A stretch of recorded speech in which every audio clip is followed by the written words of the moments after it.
Well, hello everyone. It's the start of a brand new week, so let's bring you up to speed on a few things that we found out about today, starting with an update to that whole Fyre Festival fiasco that unfolded late last week, where Ja Rule and his business partner Billy McFarland, a real wonderkind. Yeah, they attempted to provide a bunch of affluent millennials with a once-in-a-lifetime experience that they would never forget. Yeah, all good things start with once-in-a-lifetime experience. Yeah. You always say yes to a once-in-a-lifetime experience. So, despite actually literally providing them with what would actually certainly be considered a once-in-a-lifetime experience that they will never forget, a lawsuit has already been filed on behalf of Fyre Fest attendee named Daniel Jung through an attorney with the law firm Garagos and Garagos, who have represented some of the biggest names in pop culture. You got your Michael Jackson. I think he did Scott Peterson, not a celebrity, but still one of the most famous murderers of the modern era. Yeah. So they got a good backing on this lawsuit. Garagos good. He's got a nose for controversy. He sniffs these cases out. Anyways, the lawsuit is, as it stands, seeking damages to the tune of $100 million on behalf of Jung and similarly situated persons. NPR got their hands on the paperwork and listed some pretty incredible excerpts which describe the damages and situations that patrons were put in, and here are some of the examples.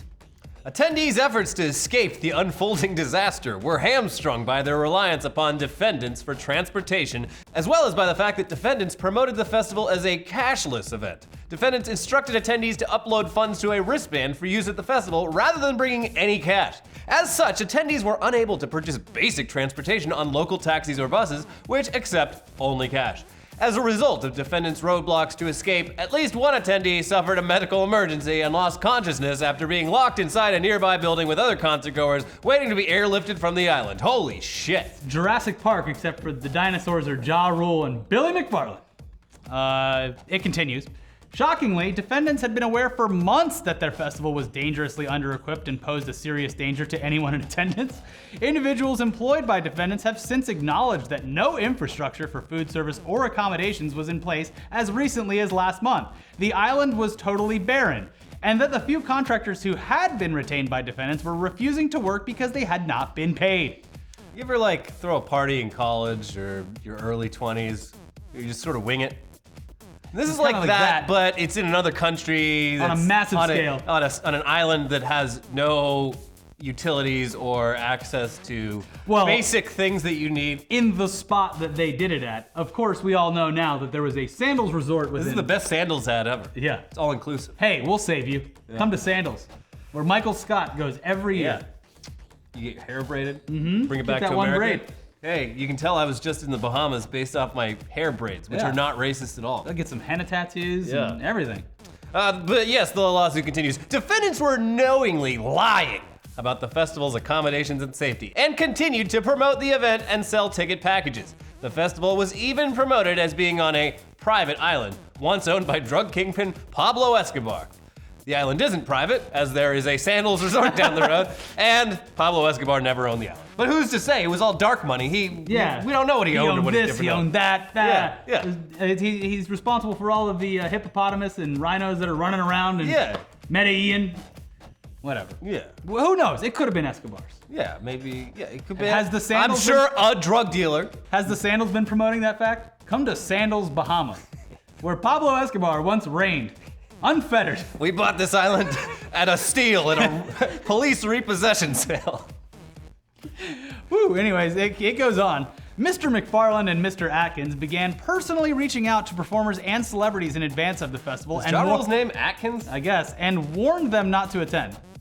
Acknowledging the fact that the festival was outrageously under-equipped and potentially dangerous for anyone in attendance. So they were warning the celebrities and other rich people to not. Yeah. The thing a little that they inside scoop. Don't come. We're obviously not going to tell any of the paying customers about this, but this is a fucking shit show. It's very dangerous. It's a nightmare. You might die. It's dangerous. Originally, they said that the people that they did reach out to claimed that they were like, hey, you know what? Just come to weekend 2 instead, so we have it all ironed out by then. Wait, this was going to be 2 weekends? It was 2 weekends back to back like Coachella. Oh, and they're not even going to try again for the second weekend? No, they said they were going to at first, but I guess not. Too bad. That's why you do 2 weekends. Yeah. So all the idiots go the first weekend, and then you fix everything. Oh man, the second one. Radiohead sounded like shit. I bet they'll be a lot better next weekend. It continues. While plaintiff is aware that defendants have made overtures regarding refunds. Class members' damages in being lured to a deserted island and left to fend for themselves, a situation tantamount to false imprisonment, exceed the face value of their ticket packages by many orders of magnitude. It's the implication. I love that. False imprisonment. It's funny because fuck all these people. See, the reason you can't just refund everyone's money for the thing you did is because you essentially kidnapped a bunch of people. You owe them a lot more. So yeah, of course, this is all pretty ridiculous stuff. Now, since all this shit went down, the only real updates from the fest include a link where people who bought tickets could request a refund, or they could take what's inside the mystery box. Ooh. AKA, they could get free and extra VIP upgrades to next year's Fyre Festival in lieu of any actual monetary refund. We're bringing that shit back. Yeah, no, seriously, when you go to the link to request a refund, the two options that you're presented with are, quote, and I quote, let it ride. I'd love to support you all in creating something amazing. Literally, let it ride. Yeah. As if it's gambling. Yeah. Because it really is at this point. Yeah, you may have lost a lot of money betting on horses, But you could have twice the experience next year. Double down. Double down. That's the double down option. The other option, of course, was, no, I'm not down for the adventure. I'm a big fucking pussy. Yeah, which obviously sounds like the refund version of when you try to order a beer at Hooters and they ask you if you want it man-sized or if you're just a little pussy. Yeah, I love that. Can I get a Coors Light, please? You want that man size? What are you, a fucking pussy? What's man size? It's 24 hours. I mean, I was just trying to get a drink after work. I gotta drive. Nah. Oh, okay. So The only other option is 9 ounces. All right, we'll bring your little baby bottle of fucking Coors Light. Oh, so you want a out here. shot of Coors Light, you fucking bitch? Yeah, it's sad. Yeah. So wow, that's like when you get. They do this in like political ads a lot, especially if you're registered with a party.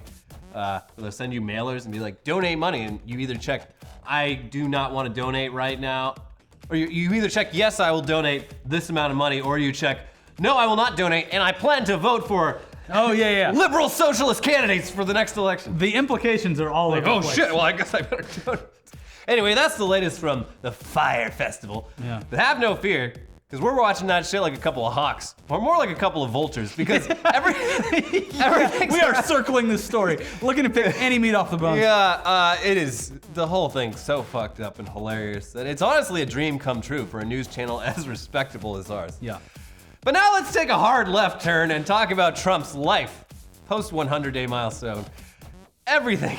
Hey guys, it's all going fine. The beauty of just doing this quick recap video is that we will just tell you exactly what happened and let you discuss in the comments, like the civilized adults that you are, instead of telling you what we think. Yeah, exactly. Who knows what we think? I'm a fucking blank slate. Exactly. Now, were you wondering why Civil War was trending Monday morning despite the Captain America movie coming out last year?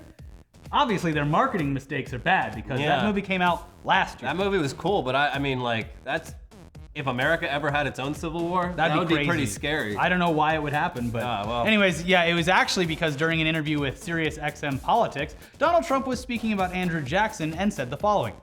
His wife died. They destroyed his wife and she died. They destroyed her? He was a swashbuckler, but when his wife died, you know, he visited her grave every day. I visited her grave, actually, because I was in Tennessee. It was amazing. The people of Tennessee are amazing people. They love Andrew Jackson. They love Andrew Jackson in Tennessee. After a brief interjection by Selena Zito, who was conducting the interview, he continued, I mean, had Andrew Jackson been a little later, you wouldn't have had the Civil War. He was a very tough person. Yeah, but he had a big heart. He was really angry that he saw what was happening with regards to the Civil War. He said, there's no reason for this. People don't realize, you know, the Civil War, if you think about it, why? People don't ask the question, but why was there a Civil War? Why could that one not have been worked out? Oh my fucking God. I'm not gonna state my opinion. From Trump's mouth to your eyeballs and ears. Huh. We'll just add that Old hickory. for the sake of your argument, We'll just add that the Civil War, it started almost 20 years after Andrew Jackson died. And you know, he lived the last 30 years of his life with a bullet lodged in his stomach, like a real American. He was retelling the story of Andrew Jackson like he's trying to write a children's book, like Babe the Blue Ox. Andrew Jackson, his wife died, so he went to her grave. He was a People in swashbuckling Tennessee pirate. loved him. He was a pirate. He swang from this way to that way. They called him Old Hickory because he was made out of wood. Anyways, the idea that if Andrew Jackson had been around a little later, that the war wouldn't have happened, Why did it even happen? I'll just say it's a stretch. Also, Elliot, please believe me that there are plenty of freely available answers to the question that he seems to think that no one has ever asked. I don't understand. Civil War, thousands, Why are we fighting? millions dead. What's the big deal? Why am I murdering my own flesh and blood? What are they even fighting about? What, like, oh, okay. Jesus Christ. Don't say anything about why it actually happened. We'll let the audience do that research. Yeah, I mean, do the research. We wouldn't want to seem biased. It's a real by, rabbit hole. by quoting history. I mean, it's a complicated reason. Well, we'll just let you discuss it in the comments below again, because that's not the only issue that he had with interviews recently, because he also sat down, well, actually, he stood up for an interview. He sat down, though. With John Dickerson of CBS News programs Face the Nation. Tricky Dickerson. Yeah, Trump brought up the old Twitter post about Obama and the surveillance. The microwave. Dickerson asked him to elaborate. Classic gotcha journalism. To which Trump replied, "You can figure that out yourself." Dickerson then pressed him further about his description of Obama as sick and bad. To which he replied, "You can take it any way you want, and I have my own opinions. You can have your own opinions." Between these statements, Dickerson interjected, stating that he wanted Trump's opinion because he's the one who said it, and he's the president, and he didn't want it to be fake news. He's the president of the United States.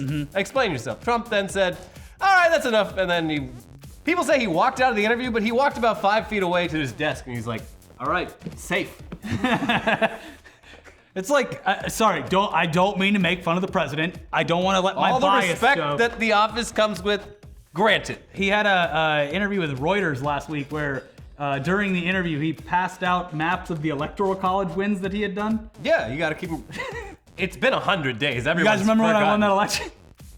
Yeah, sir, we're in the Oval Office right now. How do you think I became president? I'll tell you why. These Here's maps. All right, anyways, have fun in the comments. And before we go, we have to give a shout out to the real hero. Yeah. Anti-Venom 42420. Oh, damn, that's like 42420s. Yeah, that's got to be like mixing weed with like kerosene. Yeah, he actually called our bluff by buying the shirt that we made, which features nothing but our clickbait thumbnails covering it. A novelty shirt. Yeah, Never meant for actual purchase. Not only did he say that he bought it, he posted photographic proof of him wearing it. So bravo. Yeah. Bravo to you. But if any of you out there are brave enough to wear our clickbait on your body, you can head to etcmerch.com for that shirt and way more than that.